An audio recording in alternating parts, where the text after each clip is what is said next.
Tengan ustedes muy buenas tardes, estimados amigos, compañeros de la universidad y personas conocedores del derecho. En esta oportunidad, mi persona, el alumno Carlos Gerardo Alves Miranda, del 11º ciclo de la Facultad de Derecho de la prestigiosa Universidad Señor de Zipán, en el marco de nuestro curso de prácticas preprofesionales 4, eh, voy a realizar una charla de manera virtual, el cual pues es un tema muy importante, ¿no? Debido a, debido a esta pandemia en la cual se está viviendo en estos días. El tema que se va a desarrollar, señores, se titula El hacinamiento en las cárceles peruanas en tiempos de COVID-19. Eh, para ello, no, voy a explicar, voy a dar un pequeño concepto y poco a poco voy a venir explicando. Bien, sabemos, no para nadie es novedad de la problemática que estamos atravesando y pues, cómo no, el problema que atraviesan las cárceles peruanas no son de interés de los gobiernos y menos de la sociedad. En el país, las prisiones son consideradas para la gran mayoría como espacios para depositar a las personas que cometen algún tipo de delito, esperando en muchas ocasiones que nunca más salgan de allí o simplemente no les es productivo mirar las prisiones. La prisión, sabemos, ¿no? La prisión o la cárcel son sinónimos, en el cual pues delictivo. Sin embargo, no hay que perder la vista de que las penas privativas de libertad cumplen una finalidad esencial que establece la Convención Americana sobre los Derechos Humanos. Esto es la reforma y readaptación social del condenado. Ese es el objetivo, ¿no? Que se pretende tratar de rehabilitar o la resocialización, ¿no? Del imputado. Por ello, el sistema penitenciario peruano tiene reeducación, la rehabilitación y reincorporación del penado a la sociedad, encontrándose en la obligación de proporcionar cárceles adecuadas y que éstas a su vez sean espacios que generen oportunidad a la sociedad.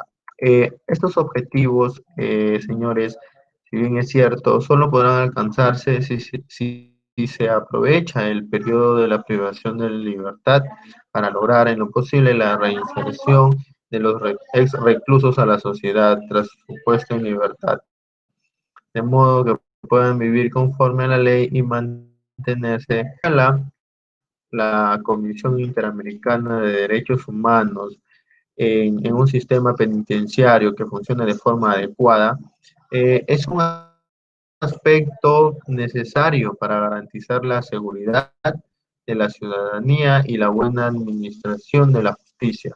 Por el contrario, cuando las cárceles no reciben la atención o los recursos necesarios, su función se distorsiona. En vez de proporcionar protección, se convierten en escuelas de delincuencia y comportamiento antisocial que propician la reincidencia en vez de la rehabilitación. Si las cárceles tuvieran la atención debida por parte de los gobiernos, tendrán la discrecionalidad de decidir si se introducen o no los determinó a cometer el delito a cambio de un abanico de oportunidades donde puedan comprender y reflexionar la conducta que los llevó a ese lugar.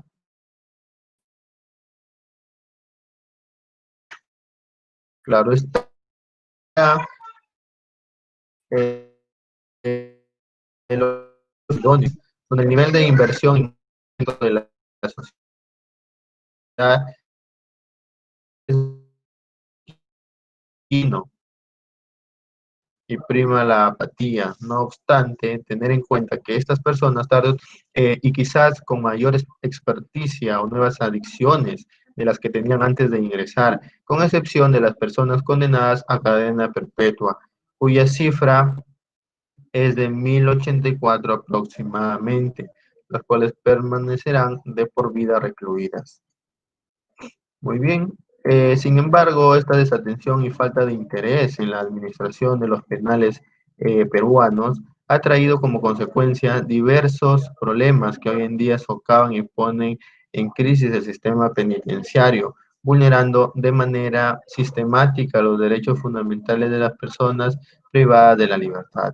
El sistema penitenciario tiene a su cargo una población penal de un aproximado 97.111 personas que se encuentran privadas de su libertad, distribuidas no entre hombres y mujeres, preponderando estos últimos. Perdón, ya, ya que las mujeres en cárceles representan el 6% del total aproximadamente. De este número importante de personas privadas de libertad, se tiene que el Instituto Nacional Penitenciario cuenta con una capacidad de albergue de 40.137 personas, es decir, 56.974 de ellas no tendrían un espacio en el interior de los penales, lo que representa un hacinamiento del 140%. A esto se debe tener en cuenta el alto número de personas privadas de libertad en condiciones procesadas, las cuales representan el 36% del total de la población. Esta cifra resulta preocupante, pues como bien ha concluido la Comisión Interamericana de Derechos Humanos, el uso excesivo o abusivo de la prisión preventiva es uno de los signos más evidentes del fracaso del sistema de administración de justicia. Y es que un Estado democrático de derecho, donde se debe respetar el derecho a la dignidad y la presunción de inocencia, es inadmisible que el uso de la prisión preventiva no tenga en la práctica y en la realidad el carácter excepcional. Además, como lo ha señalado la Defensoría del Pueblo, la principal causa del hacinamiento en las cárceles es el uso excesivo de la prisión preventiva, debiendo aplicarse de manera racional y excepcional conforme los estándares fijados por la Comisión Interamericana de Derechos Humanos. Eh, el uso no excepcional de la prisión preventiva como estrategia de política criminal no solo constituye una gran violación de los derechos humanos consagrados en la Convención Americana de Derechos Humanos y en otros instrumentos internacionales, sino que es una de las principales causas de la grave crisis de muchos sistemas penitenciarios. Veamos no, lo que es el COVID-19 y las cárceles en nuestro país, en el Perú. Con la inminente llegada del coronavirus, el gobierno peruano a través del Ministerio de Salud, más conocido, ¿no?, como el MINSA, emitió una serie de normas con la finalidad de prevenir y controlar esta pandemia global. Sin embargo, en ninguno de estos instrumentos normativos comprendió al Sistema Nacional Penitenciario, grueso error y punto de partida de varios errores por parte del Poder Ejecutivo en este ámbito.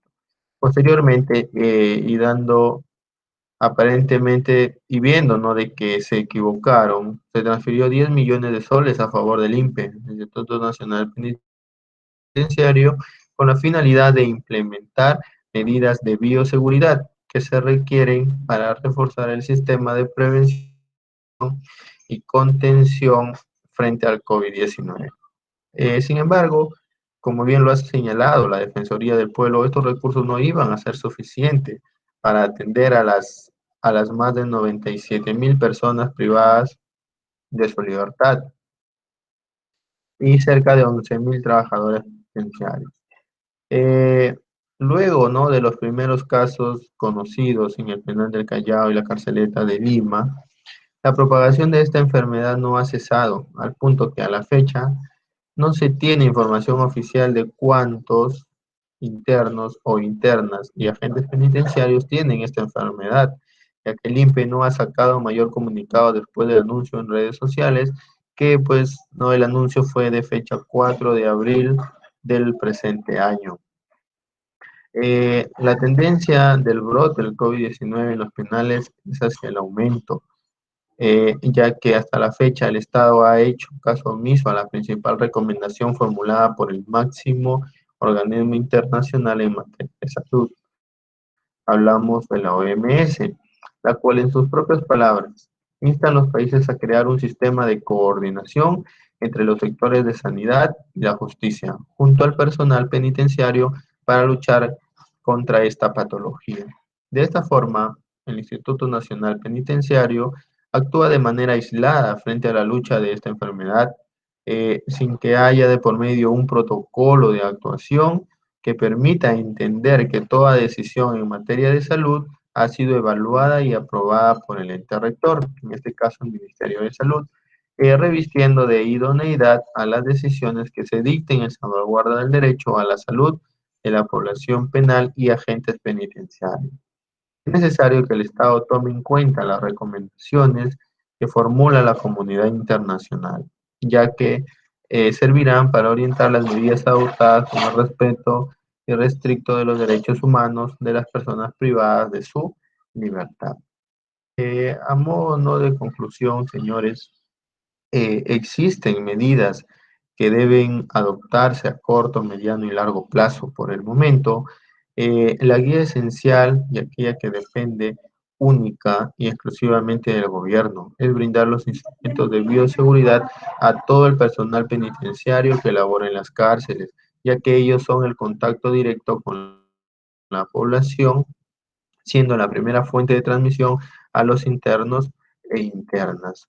Se debe de brindar o facilitar, ¿no?, los implementos de bioseguridad para que los trabajadores del centro penitenciario estén seguros.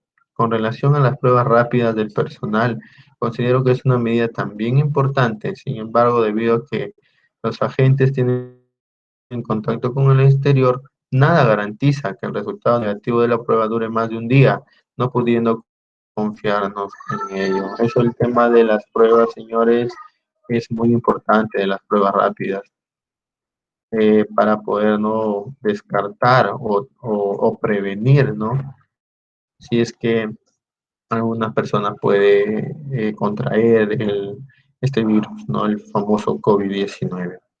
La promulgación de normas que tengan como finalidad desasignar las cárceles no pueden ser dirigidas a la comisión de un solo delito. Deben diferenciarse por su situación jurídica y a su vez deben considerarse diversos aspectos como una batería de delitos de menor gravedad, condenados a penas menores de 5 años, adultos mayores de 60 años, madres gestantes o que conviven con sus hijos en las cárceles. Aquellas personas condenadas a delitos no graves y que cumplan con su condena en el transcurso de los próximos 6 meses, aquellos procesados que tengan enfermedades crónicas y que en caso adquieran el COVID-19.